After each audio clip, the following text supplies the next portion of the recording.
ప్రధానంగా మహిళల్లో వచ్చే మానసిక జబ్బులు ఏమన్నా ఉన్నాయా? లేదా ఎక్కువగా మహిళల్లో వచ్చే మానసిక జబ్బులు ఏమన్నా ఉన్నాయా? అవి ఏంటి?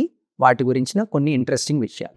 చాలామంది అనుకుంటూ ఉంటారు యాక్చువల్‌గా పురుషుల్లో అయితే వాళ్ళు చాలా స్ట్రెస్‌కి లోనవుతూ ఉంటారు. ఉద్యోగం చేయాలి, బయట 10 మందిలో నలగాలి. అందుకని వారికి మానసిక జబ్బులు ఉండొచ్చు. కానీ ఇంట్లో ఒక హౌస్ వైఫ్‌గా ఉంటున్నప్పుడు మానసిక జబ్బులు రావడం ఏంటి? తనకు స్ట్రెస్ ఏముందండి? అసలు ఏంటండి డిప్రెషన్‌కి లోనవ్వడం అని చాలామంది హస్బెండ్స్ అందుకు మా దగ్గరికి తీసుకొచ్చినప్పుడు మాతో ఇలాంటి డిస్కషన్స్ తీసుకొస్తూ ఉంటారు.